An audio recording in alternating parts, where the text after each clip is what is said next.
Welcome to Building Brilliance Book Club. I'm your host, Brian Wilson. I'm Javada Hill. Demetrius Lee.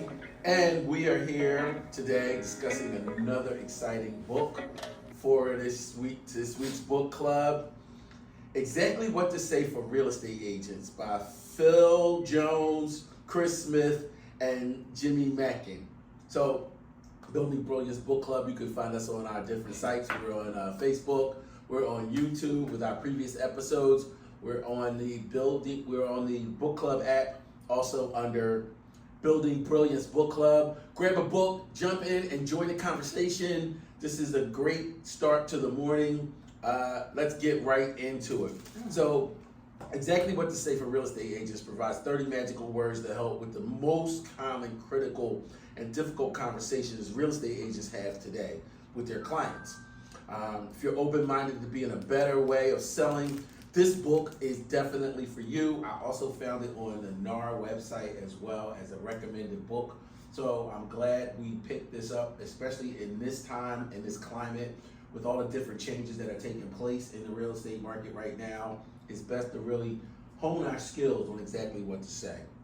So, Exactly What to Say in Real Estate focused on providing realtors with specific, powerful language that can influence conversations and help close deals. So I want to start with you guys to understand how this book influenced your language in your conversations with clients.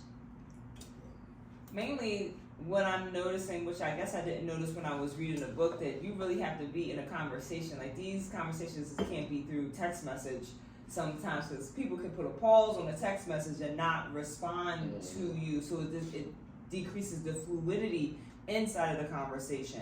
So I recently had a client that was like, oh, what's the rush? But this was through text message. And like, they sent me a text message, they said Javada B. Hill, you have my number. You don't have to put my first name, middle initial, and last name. So intention. That was on purpose. He's still 83. The house is empty. Oh, okay, but what's the rush? The winter is coming. Do your thing. Yeah. What is the rush inside of the question of inside of the book? I just heard the tone and was like, all right, bet, peace be still. And I'm like, if this was a conversation, I would have got to say, I don't have to do anything. What would be the benefit of having the money before the winter time? Your birthday is coming up. How would having the money make a difference for you? And inside of reading the book and seeing where I'm stopped, sometimes it was, I totally was stopped and I was like, all right, bet, And if it was a phone conversation, I could have been like, oh, what would the difference make having this money? What would the difference make for your family, not just for yourself? I know. Go ahead. I know for me, I treat every conversation like a chess match. Anything that they say, I'm looking at all my pieces on the board. The rush is vacant houses don't do well. They dilapidate after a while. Do you know what I mean? We're coming into wintertime. So animals are looking for a place to live. It could be your house. Yeah, so are we, yeah, but inside of that is inside of the book too, are you trying to create a scare tactic so you can get them to do what you want? No, not so much a scare tactic, a reality check, because they really don't know. They don't know what an empty house, your pipes could freeze. You're 83. You've been on this planet for X amount of years. You don't know that? Thieves are roaming around looking for metal to steal because they use the metal to make bullets. You don't know that. You don't know that. I think they know that. And I don't know that they know that. I'm not gonna say 100% of the people in the world, the 8 billion people, don't nobody know. Nobody knows that. This is what we're here to give them, the insight. I tell my agents all the time, we're like the headlights on a car. I want to show you what's coming before you get to it, how to go through it, or how to avoid it altogether. Some people just want to run into the pole. But I don't want to be in the car with them when they do that. I don't either. I don't want to drive it. I want to invest. I want to be a witness. You know what I'm saying? I don't even want to see that. And honestly, I hate it like this, but I'm driving. So if I'm driving, they're not running into anything except a check at the end of the deal. I like that. So that's what you would probably use, some of the questions he presented, like, just imagine. Just imagine. I love that. Yeah. So, and you can phrase it however you want to phrase it. But however, like Javada said over the phone, it eliminates the fluidity of the conversation. Yes. Because they can take about an hour and a half and come up with some type of rebuttal to what you just asked. Because they had the time to sit there and do that. Or they can be sitting there and a commercial can come on, and I hate this commercial, right? We buy homes and all that. Like, you don't have to worry about you don't have to worry about paying an agent. We'll do it for you. 1% commission and all that. And so that could be the whole reason why they're saying Javada or a person be saying, "What's the rush?" Yeah. Because they done seen a commercial that got them rethinking this whole, let me sign up with this agent to go ahead and do that. And I just seen this commercial. I'm gonna go ahead and call them. So what's the rush? Yeah, I have had those same conversations and challenges. Yeah. And I try to find the subtle and effective phrases to explain to them all of the external factors, because they really don't know. In all honesty, they really do not know all of the things. And I guess we are like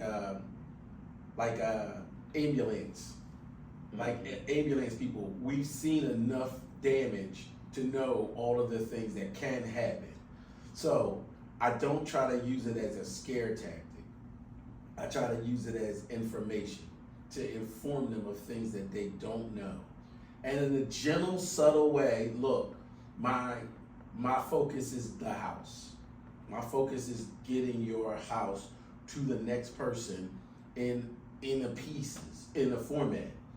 I've done deals where I sold a vacant house and they did the pre-settlement walkthrough and the hot water heater busted. And it was in the basement and had flooded the basement. It busted all weekend and the whole basement was flooded. Owners don't know things like that can happen. I sold a house the week before settlement. It got broken into, and the thieves were so ignorant that they cut the pipelines and let the water flow. People don't know stuff like that. I sold a house where a squirrel moved in, and the owner didn't know what to do about getting the squirrel out and didn't want to tell the buyer that a squirrel was living in the basement. I'm like, yeah, you can't let things like that kind of just like walk by and walk away. So, I've picked my pieces, I pick my understandings, I try to stay focused and pay attention to who I'm talking to and understand where they're coming from to know which thumbnails to press. I don't want to press to them keep because you them know that you moving. can. Timing is of the essence. Isn't that what the agreement of sale says? They didn't read that, did they? Well, I mean, if we're at the point of being under contract, then yeah. Yeah, but if not. Then and if not, like, Then am I using the tools that I know to get you to do what I want you to do? Like, at what point do you be like, okay. Because I know the tools, I can push the thumbnails, I can listen to you, I can do all those things, but am I manipulating you? I don't even want to use that word. Like, if you don't want to do it, all right, cool, bet. Yeah, and that's why I appreciated when he explained motivation. And when he defined it, and he said that motivation, it means what? It means reason and it means action. And within that reason and action, you create what? You create that. He said, but however, the reason is not, it doesn't necessarily, it doesn't translate automatically into action. However, it's emotions, because how are decisions made? Decisions are made by what? By logic and emotion. So he said you create the emotion that turns around and stimulates them to create the action. And makes them think that they thought of it on their own. Exactly. I mean, I think about it like this. You didn't call me for nothing. Exactly. You didn't pick up the phone and say, Javada, come sell my house. And then expect me to turn around and then not respond to a what's the urgency statement. The urgency was you called me. You called me for a reason. Mm-hmm. I got a call. A lady sent me a Facebook friend request. I want to talk to you. I got a situation with a house. Okay, here's my number. Call me when you are available and let's talk. So she friends me first. It took a day. Passive. She friends me, and then she sends me a message through Messenger. Oof. And then calls me after she sent the message to tell me that she sent me a message through Messenger, but she couldn't talk to me right now because she was headed into a doctor's appointment. I'm like, but you called me. I'm like, so can you at least tell me what the property address is? So she tells me what the property address is, and then in that she starts telling me more. She starts divulging more. And what I wrote down and found out is that this is a house that belonged to her deceased parents. Her deceased parents rented the house out to somebody, and the person they rented it out to died. And then they moved their family members in, and they've been in the house for 17 years. So she goes, but I had to tell you more later when I get out. I was like, I see what's going on. Mm-hmm. I see what's going on. Your procrastination, you didn't transfer the house over. You didn't deed the house over to yourself after your parents died. You let other people move in there, and now these other people are in there, and you're probably getting hit with tax bills and water bills like crazy right now because of your procrastination. So here's your sense of urgency. Your sense of urgency is that you need me right now to help get this house out of your situation and get the bills out of your name, because that's probably what's going on right now. I had to uncover her sense of urgency to find out what's going on, and then to use that information to press the thumbnail to make her move forward, because she was her worst enemy. Yeah. But she didn't know that. Do you know what I mean? Yep. So they come to us for a reason. How do they not know that? They come to us. You'd be surprised. I know. Like some people, there's 8 billion people on the planet. Some people know that you have your own saboteurs. Like you are working against yourself. Like, and on the other hand, it's like you've been in this pattern for 50, 60, 70 years. Of, like you ain't just gonna wake up and break it. I mean, and I can't tell you how many people I've talked to that say to me, that was my mother's house, and she passed away umpteen years ago, and I'm just too overwhelmed to go back into How the long house. is, give it grace. Give it Umpteen grace. years is a long time. I just sold a house. The mother died 21 years ago. And one of the other relatives was living in the house, and then he died. So now they decide, okay, now it's time to really go ahead and do something with mom's house. But we had the father's death to probate, the mother's death to probate, the brother's death to probate, the sister's death to probate. I said, you let all this accumulate over so long and did nothing about it. You should have called me 15 years ago. But you can't make them wrong. You can't even say that. You can't make them wrong. But Yeah. here's what happens. They start spending the money and realizing that, wow, had I done this earlier, maybe it wouldn't have cost me so much. Common humanity. You're not the only person that's dealing with somebody that's dying. It's 8 billion people, and give yourself grace. You're not the only person on this planet that people have died. Yeah. Right. And then procrastinated, do it, the probate. You gotta spend the money to, bury them and do the paperwork. Exactly. You gotta stand up, put your big person drawers on and handle the business. And unfortunately, a lot of people, they get to listening to relatives and listening to other people advise them and give them bad advice. And give them bad They don't know advice. how bad that advice is in that moment until they come to someone like us that helps them see things from a different perspective in a bigger picture. Yeah, I call them street lawyers. Oh yeah, absolutely. You've heard the street lawyers stand around and want to, philosophize about what they thought or what they've pieced together legal knowledge from multiple sources, and now they think they become street experts, and now they want to advise. Put the house in the LLC and then refinance it Yeah, out. I heard this on TikTok. Right. Yeah, I heard this on TikTok. That'd be me. And then I go to the higher source. I go to somebody like an accountant or something, or a lawyer. Well, I heard this on TikTok. What do you think? They be chopping it. Like, they be chopping it. One of my clients now called me up, wants to buy investment property. I said, okay, got it pre-approved. I said, all right, let's look at multi-units, triplexes, quads. Oh yeah, somebody told me I should buy 3 different houses. I said, you could do that, but now you're looking at, but here's what you're facing, buying 3 separate houses. 3 different appraisals, 3 different home inspections, 3 different title reports, 3 different closing costs, and you think you're saving money by buying 3 separate houses where the rent is what? $900 a month? $1,000 a month? How are you making money? Now you got 3 houses you got 3 roofs to maintain, 3 plumbings to maintain, 3 kitchens to maintain, all in 3 different locations. So I explained this to him.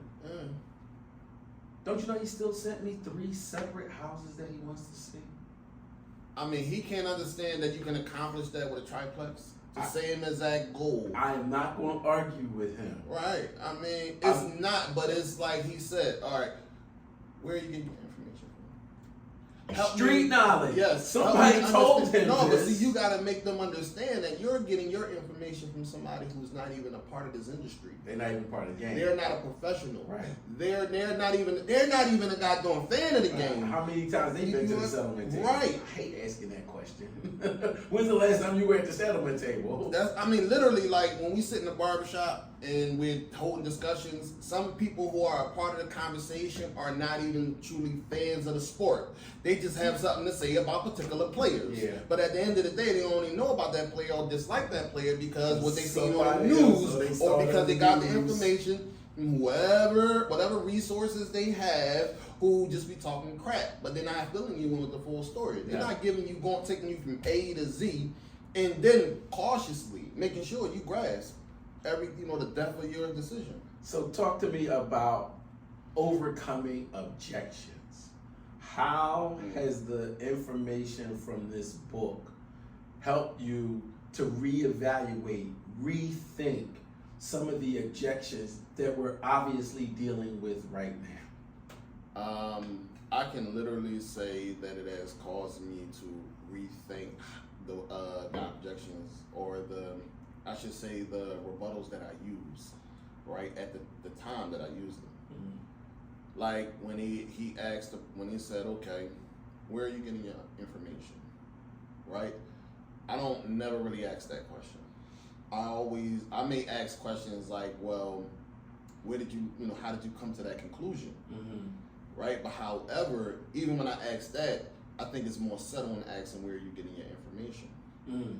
Then on top of that, even when I've come into the situation where they say, well, I need to talk to my spouse first, such and such. Now, the key factor is that you've already started communicating with me without your spouse. Meaning you're motivated enough in some way, some shape, form, or fashion to start this conversation and start the process. Mm-hmm. But now you need to go and talk to your spouse. Isn't that something you should have done prior to even talking to me? Or maybe the spouse should have been a part of the conversation. I was about to say that as well. They should have been there in the beginnings of this whole thing. You Exactly. don't know if they weren't though.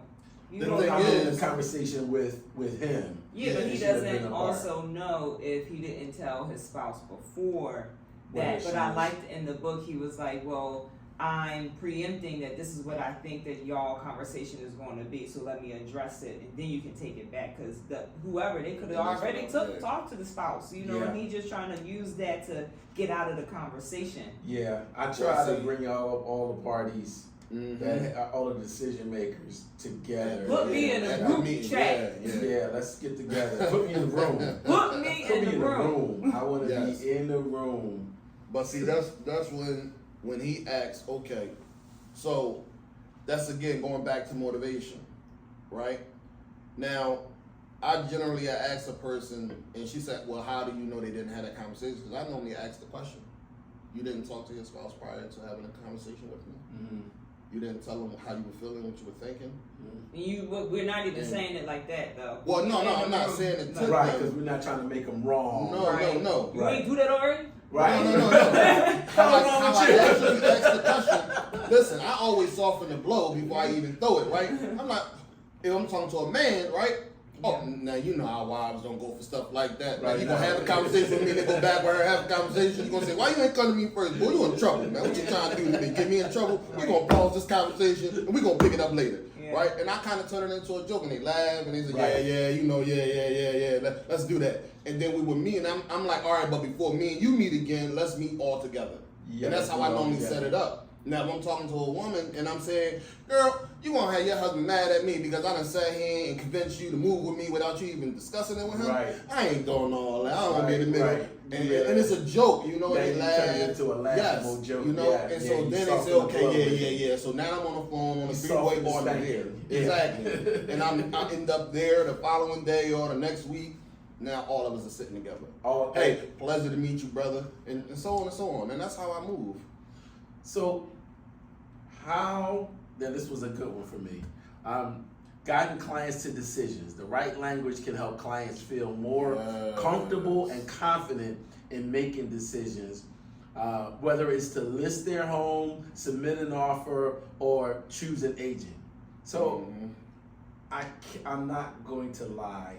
I've had challenge sometime with this because without feeling like I'm telling people what to do, I do like to phrase it so that they've come to their own conclusion and decision versus you need to put an offer in on this. You know, I really want them to make it feel like they've come to their own conclusion and decision. So I word sculpt my conversations by really understanding who I'm talking to. That I think has been crucial in really establishing a good client rapport, especially in the beginning. If I understand who I'm talking to, I understand how to make my suggestions and recommendations. I have a client now, I can't tell him to do anything.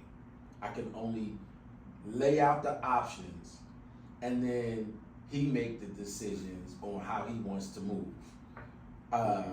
We submitted an offer on a property and I had set the timelines, which is what we often do in the agreement of sale because this offer was already tendered. So I set the timelines for the inspections and I set them like 10 days. And he said to me, we got the deal executed, and he said to me, all right, I'll order the inspections 2 weeks from now. And I was like, really?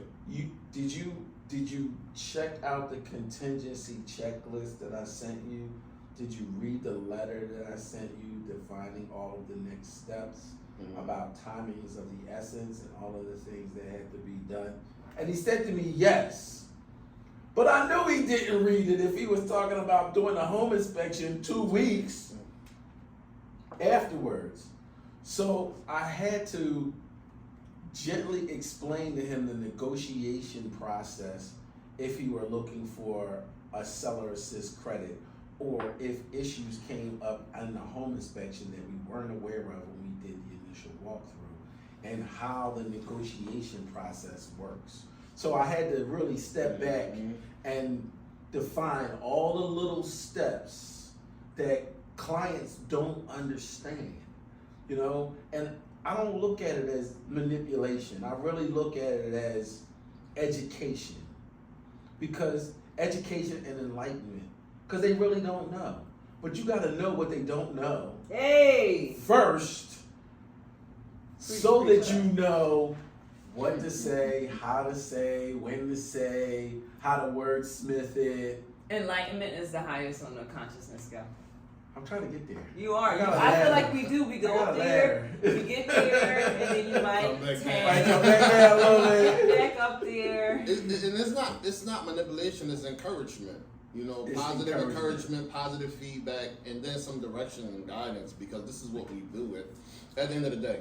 However, you know, just to say manipulation is not such a bad thing, because sometimes we have to use it in a positive sense. I think first and foremost, we all understand that actions are judged by intentions. Okay, because a person can have the right intentions, make the wrong action, but be totally forgiven for it. Vice versa, a person can have all the right intent and make the wrong action and be held 100% accountable. That's too funny. Yes.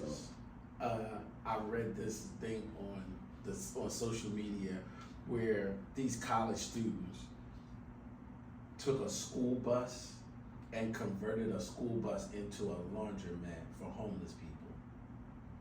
Wow. I couldn't understand it. I couldn't imagine it. Yeah. I couldn't understand it because you had to see the pictures of the people standing in line waiting to wash their clothes. So you created this line of traffic, and it was a school bus. So you got washing machines where the chairs are. So now you got this little narrow aisle. So you can only get a certain number of people in there because they've got to open and close the doors. And I'm thinking to myself, I love how you used your mind to create something that you thought was going to be a benefit for people, but you don't realize the complicated problems that you caused as a result. So I commented on it, obviously, about, you know, about thinking big and about thinking about a bigger solution to a problem versus staying in the mindset of let me create a small business and that might be beneficial to a small segment or a small group of people, because you didn't do anything but created a traffic jam for homeless people to stand on the street and wash their clothes. And then even after they wash their clothes, where are they putting the clean clothes? They're homeless. I know that's funny. It's funny as hell to me too, because I kept going. It was like, what are you? That you had the comment and that you mad at them gently that they didn't think big enough. Yes. You know, but thank you for using your imagination, but on the weaker end. Right, on the weaker end. I have to completely disagree with you on this one, though. That's fine. Because at the end of the day, they did something. Yes, they did something. They Yes. saw a problem. They wasn't proposed a solution. It might not have been the absolute best, but they did something. Yes, and on top of that, you have respect. some homeless people who don't want to walk around smelling like that, and they want to feel a sense of morale in a moment or two, where they got clean clothes on, they smell good, they use extra fabric softener so it lasts for a long time. So then I'm sure you see that point. I do see that point. So why not use your big brain? Oh, here we go. Was that to come up with a larger like the people that bought a hotel and turned the hotel into living for homeless people. Now that was a great idea. But that probably was their ability to do so. You gotta have that ability. That was a great idea though, to be able to say, okay, let's provide shelter for homeless people. Let's give them a roof over their head. And then they provided all the facilities that they needed inside the building. Great idea. But college students in no way, shape, form, or fashion have the means. The means or resources in order to do that. So they use their creativity at the level of their ability. I got it. You understand what I'm saying? I understood it, and then that one thing you can imagine years ago. But my comment was, a year from now, watch how that idea that you see the complexity. Right, it's gonna be a bunch of school buses with a bunch of that's all I vision is a bunch of homeless people. Chaos. Or it can turn into something even better. From school buses waiting to wash their clothes. Mobile laundromats. Like I even like the mobile barber. Like I thought he was cool. The one that was going around the city giving homeless people haircuts. I was like, yo, that's a great idea. I applaud you. And then he videotaped himself.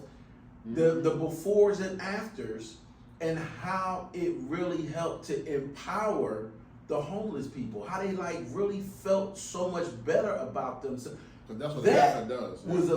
That was a cause and effect that I actually saw the value and benefit from. Do you know what I mean? But what about you is choosing? You can choose to see the benefit no matter however you're looking at it. So okay, so all right. So here's the benefit that I saw from it, and maybe my benefit is limiting, but I saw homeless people with clean clothes, and that was the end that I saw. Yeah. Was homeless people with clean clothes, and I was trying to figure out what happens from there. Like, where do they go from there? And I'm still asking the same questions. Where do you put your clothes? You're homeless. I mean, I've seen creative homeless people living in tents, you know what I'm saying? But I still see the people living on the grates. The two guys that sleep on the bench over here That you wanted to give a book that to. I wanted to give a book to help inspire them to get off the bench. Or the guys that fight to get to the grate in the back of the building during the wintertime to sleep on the grate. Yeah, I saw helping them rethink their situation, to empower them to put themselves in what may be a better situation for them. Not from what I perceived was a better situation, but what I hope to instill in them as an inspiration to want to change the situation. So I'm glad you mentioned that, because in the same notion that you thought of giving them a book, you had these individuals who thought of creating a mobile laundromat. So, you'd be surprised at how your thoughts can inspire others to take their life to the next level, move on to the next chapter, the next phase, with a very small matter, right? And I hate to say it, but in this particular time, I think that you're looking at it from a very small and narrow window. You're looking at it through a very small and narrow window. I'm looking at it from the perspective of small business, because that's the mantra in our community. And I'm fighting against that mantra. I don't want you to continue to do that. You know why? Because on a commercial, I don't know if y'all seen the commercial, because I only see it on a Fire Stick and I never really seen it on the actual TV.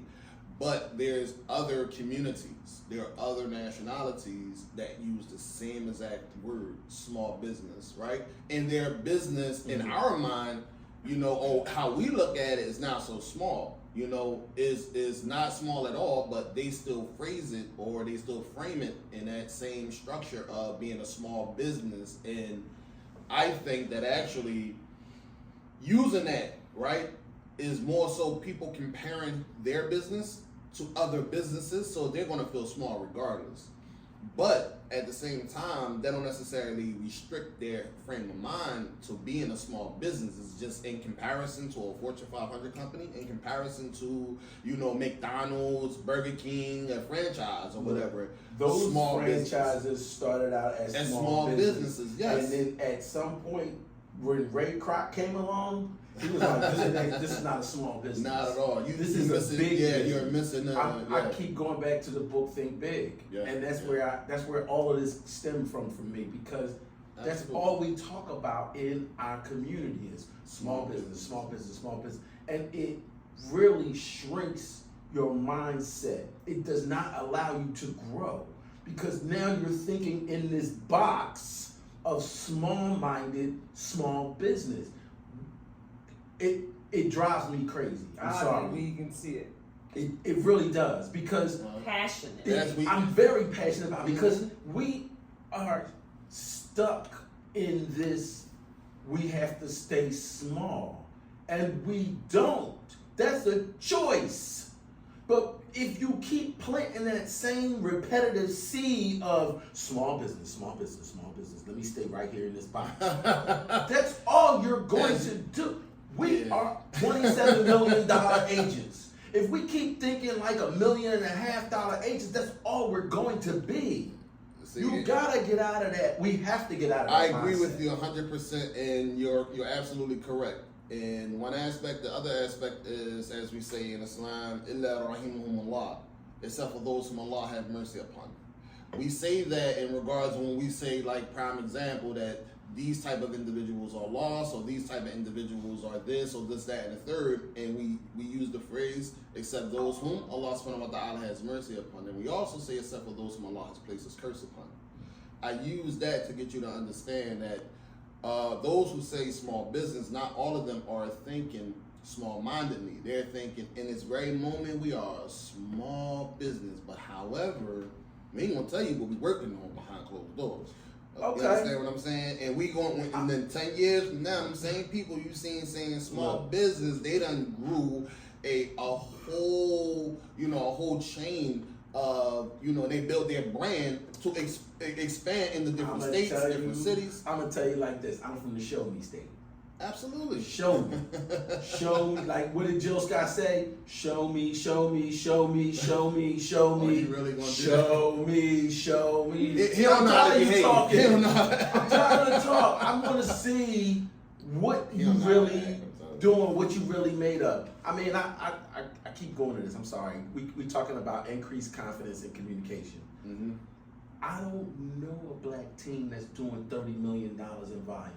What was the book that we read that they had all those agents that listed their volume levels? Was that the Millionaire Real Estate Agent? Maybe. And who's the guy from Philly? Mike? No, not Mike. The other big agent, the Condo King. The one that ran for mayor. Yeah, I can't remember. Alan Dom. Alan Dom was on it. Mm-hmm. And he was like, yeah, I do $56 million in volume. Where were we on that conversation? We should have been in there. I do 72 million in volume. I'm in the space of where I've been recently is psycho-cybernetics. And there was a story in psycho-cybernetics where the example was somebody did certain X amount of sales. And then when he did those sales, he kind of stopped. And what was happening is he needed to shift into an identity to be able to get out of small business to be into big business. Somehow he had to get inside of that identity and then live there until you see it in the world. You can think it, and he's probably like, show me, show me, show me, show me too. But you got to see it in yourself before it becomes a reality. Some people, you 56 and you still renting, you might want to become a homeowner, but what does a homeowner think about? Like, you gotta practice that before it comes to fruition. That is my point right there. What does it say? You practice what you preach. If yeah, but like only preaching small business, that's all you're going to practice. It really is a mindset. It is a mindset. It is a mindset. Because I'm on, I look at other people, other offices, and it's like, yo, you just did 3, 4, 10 million in 2 weeks, and how in the world? How? And it's like there's no lack. It's like no lack. We all and got for this. them, it's like this. Like the agent that we met that had one listing. It was for $4.1 million. Yeah. But she had one listing. That was it. That's all you like. That's all you need. That's all you need. That's all you need. All her other clients probably just came from her sitting at that $4 million listing. Yeah. And then all she did was run around and sell other $3 and $4 million homes. But then their identity. Like I look at some of these lists and I be like, where is the black folk? And then now is the onus is on us to be everything that we want to see out in the world. And then give yourself grace, give yourself mercy, because I could beat myself up to be like, come on, you thinking you reading all these books? Show me. I don't think it's beating ourselves up. I really think it's reformatting ourselves. How long does it take to reformat? Because time is a relative. Time is a relative. And if I go to sleep, it takes. Yeah, and that's the part you give grace. You have to give that grace, but you have to be compound effect. And atomic habits. You have to be working on those small things. That 1%. That 1% of the change that makes the difference. Yeah. And that's where I have a problem with, because I don't think we're thinking about working on those small changes to increase, to make better. I think we're stuck in a mindset of small business, small business, small business, small business, small business. Because that's all we hear. That's all I agree with you, that's all that we hear, but not everybody is stuck in that mindset. I think that some people are in that predicament because they have yet to actually I wouldn't even call it a predicament. I applaud anybody that's not to say like a predicament like it's a negative thing. I'm just saying they're in that current situation of having a small business because they have yet to achieve the ultimate goal. Or change their mindset, because some people are satisfied in that moment. I don't think they have a goal beyond that. I think the goal was to get to the small business. Like, If that was like the how many case- barbershops do you own? One. And you know what? I would not. I refuse. Okay? I refuse to have more than one, first and foremost. But however, I've been a barber for 24 years. All right? And like you said, all right, my mindset was not going past being a barber. I didn't realize until COVID came that I had to open my mind and expand my mind to what other options were So was look at a that. reality. Look at for the me. external factor that affected you, that forced you to actually have to take action. You know, during COVID, one of my barber friends killed himself. My barber killed himself. I don't know if you heard about the guy. He was on 60th Street. He was a barber on 60th Street. And when COVID hit and they started talking about businesses have to shut down, this guy didn't know what to do with himself, went to his mother's house and jumped out the window. Right there at the apartment building at 63rd and Walnut, he jumped out the apartment building and killed himself. I'm dumbfounded because he couldn't see where his life was going next. Do you know what I mean? That was his mind that said, it's a wrap. It's over. It's over. If you can't come out of that box, you might as well dig a hole and climb in a box. You have to be able to say, You gotta get out there's people something bigger. grace though. September is National Suicide Month. Call 988. Don't call 988 if you need help. Sometimes you cannot see outside the I box. know, you can't. And And you it's need so- it's like- it's so- conversations like this Yeah. to help you see outside the box. I mean, and I don't mean to switch over books here, but Robert Moses' mind was unfreaking believable. Yeah, she was very. Listen, He was unbelievable. he was unbelievable. His mother was unbelievable. She was very intelligent, and that's where he got his intelligence from. How do you imagine the Triborough Bridge? How do you It's imagine impossible. bringing Something is together impossible to imagine. islands and connecting the islands through bridges and parks to create a state? They said no other human has done as much building as development as that one man did. So could you imagine what his mindset was on a constant 24-hour a day, 7-day a week basis? That's powerful.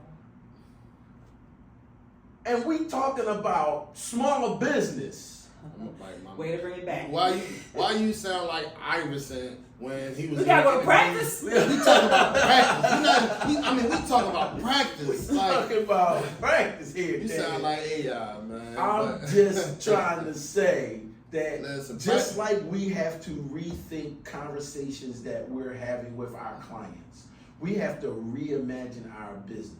We have to find different ways of thinking I about agree. it with the changes that they've thrust upon us, because I'm really feeling some kind of way about this whole NAR settlement. The changes that have been thrust on us forced us to think about our business from a completely different perspective. And something else is going to happen again. Like there's Of going course to it be is. more changes and more, and then you're going to feel like they're thrust upon you. External factors, they're always going to happen. It's always going to come. There's always going to come. So now, with that, we have to be water. We have to be fluid. Yeah. You know what I'm saying? We have to be changeable, not Yeah. mutable, but changeable, and be able to change, adjust, and adapt within the changing climate that we're in. Yeah. Even the words that we use, we have to instill a confidence within ourselves first to be able. Like, what did Jay-Z say? He said, "I had to become rich in order to help the poor. I couldn't be one of the poor and help the poor. I had to become rich to be able to help the poor." You have to already be that, Yeah. and then go, okay, now let me come back and do what I know I have the ability of doing. We've got knowledge, strength, the confidence of communication, the sight, the insight, the vision, the history, and perception to be able to guide clients through this process, because some of them are fixed. They're stuck in one position. This is who I am. This is what I do. I'm a street sweeper, or I'm a barber, or I work for the city, or I'm a police officer, or I'm an accountant. That's it. That's the box they're in. Now they come to us and say, I want to be a homeowner. Well, how do you take a person that's been renting for the last 20 years and then get them in the mindset of, you're about to be a homeowner. You're going to be a homeowner. Something has to shift dramatically for them. I don't think it's just us. I think something has to happen dramatically, not like as traumatic like a fire or something, but like you know, near death situations, they be like, they wake up. Right. Look at D with COVID. Yeah. I mean, COVID hit, and then he said, okay, I gotta change. There was some external factor. Well, there were already external factors that caused me to change. It wasn't just COVID. COVID was the fork in the road or the catalyst.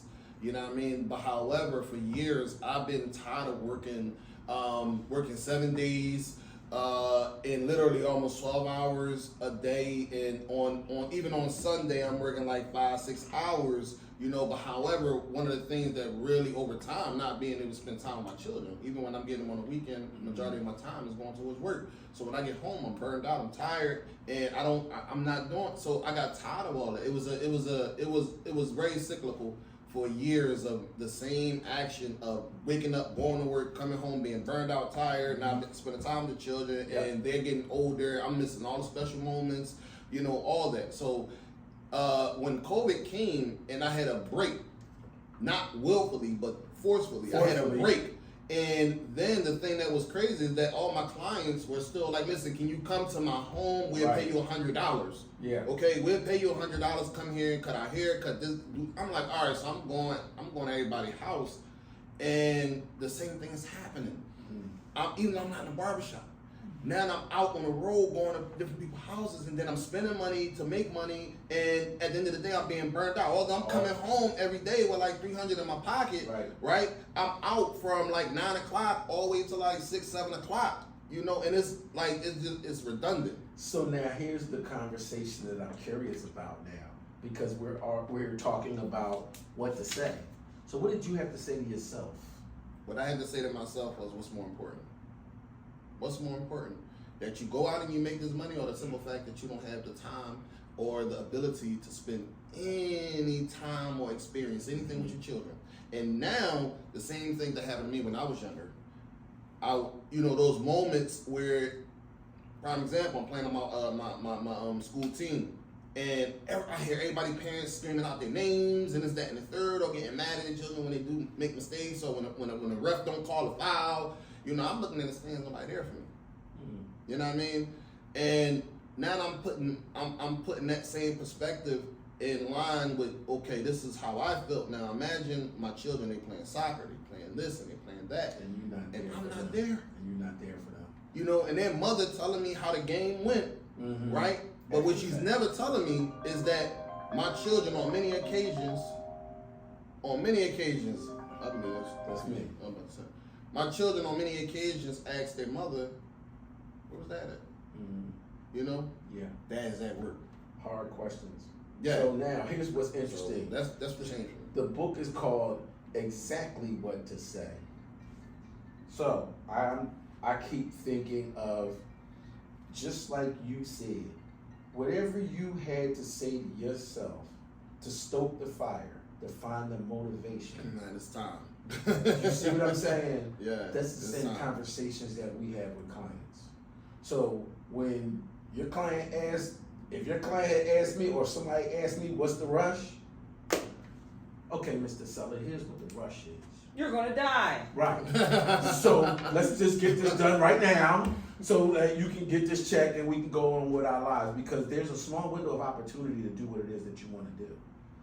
This is you don't have the next year to sell this house. Your value decreases, you're going to lose money, the property decreases in value. Yeah. Houses don't get better, vacant houses don't get better, they get worse. And that's why several questions that he presented, like, just like, how would you feel? You know, how would you feel? That was one of the questions he presented. Also, help me understand. Help me understand. You know, I like that question. Yes, I love that question because it doesn't. A couple of my clients have told me before that the way that I presented information made them feel, dumbfounded, right? Mm-hmm. But however, they were still happy that I gave them that information. Mm-hmm. But what I think would have made a difference in that moment is if I asked them, help me understand. Yeah, I think that is we're in the same boat. Yeah. Question. You know what I mean? Exactly. It kind of brings them into we're in this together, and I need you to provide me with some insight and clarity. Exactly.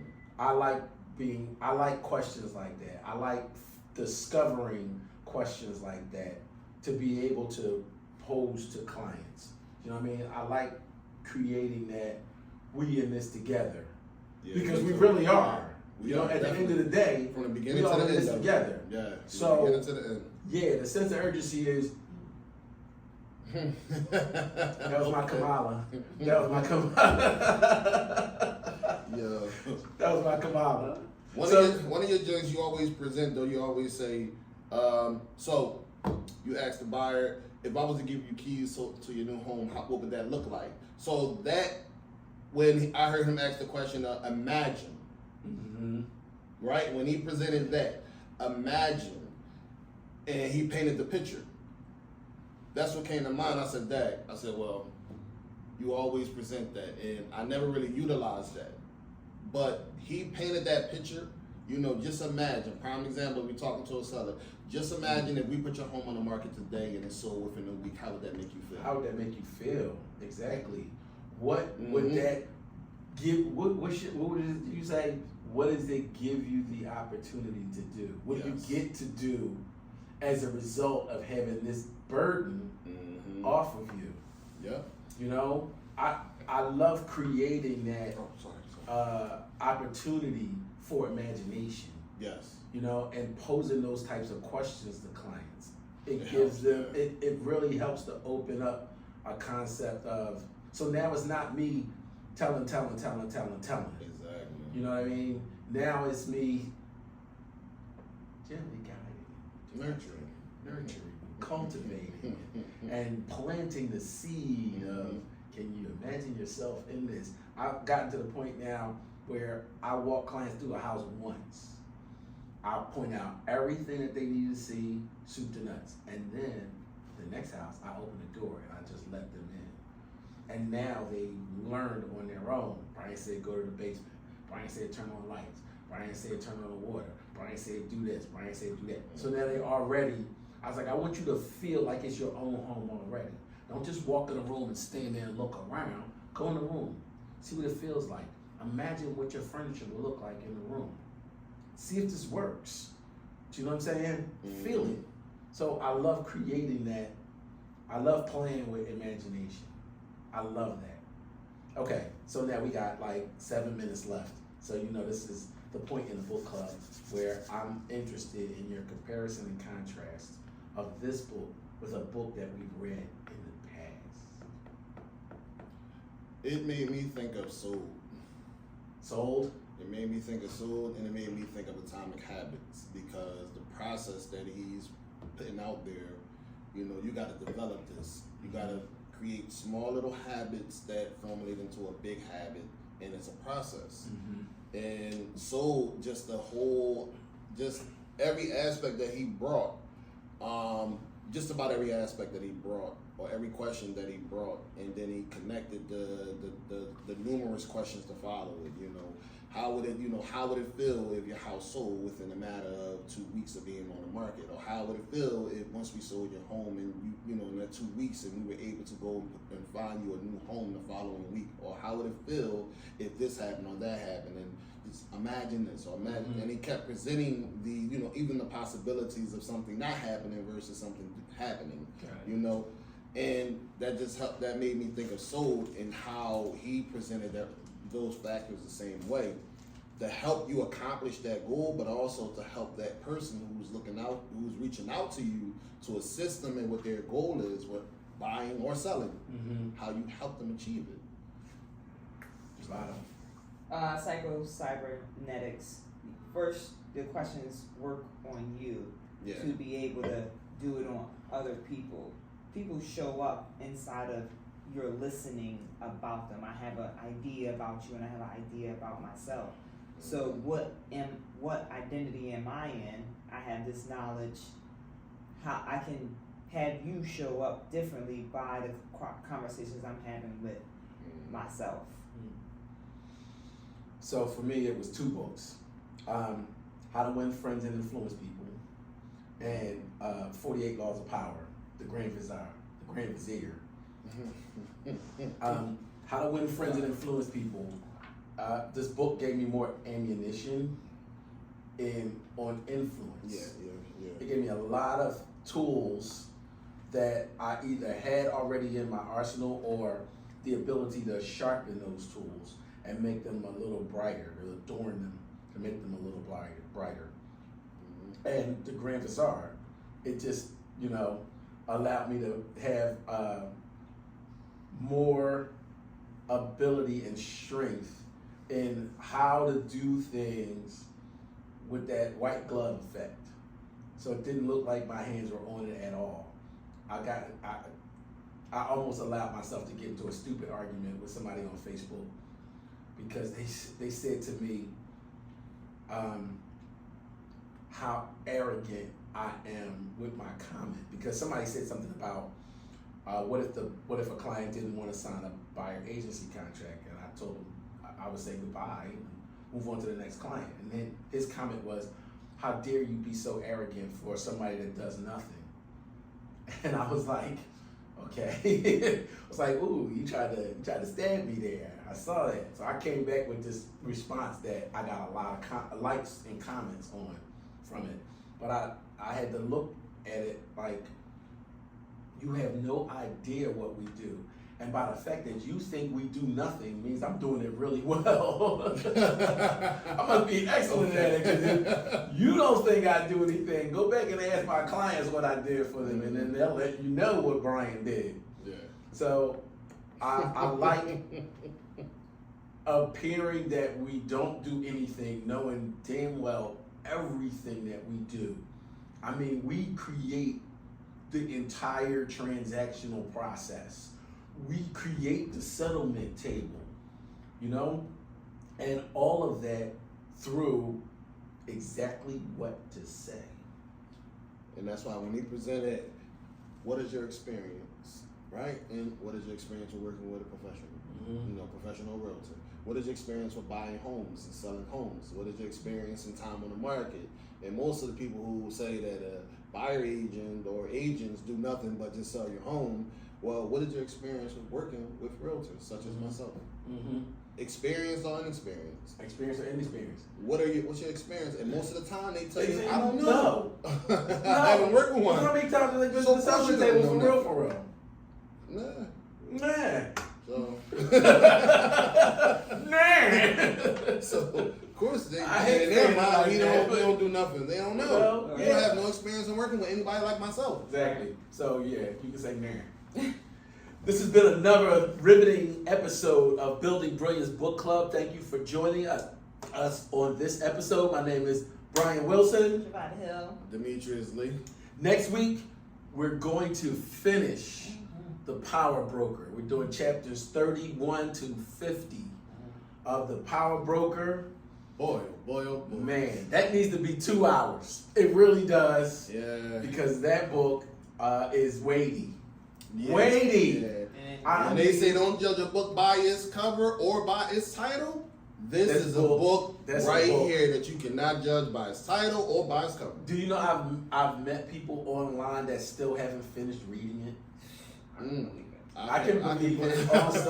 Javada's gonna be like, yeah. I got your meme of running reading the books at the same time. I was cracking up when you said that. Yeah. That was hilarious.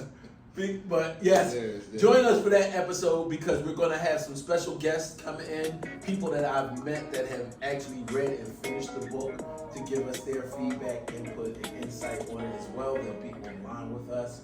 So we look forward to seeing you guys then. Other than that, have a great day.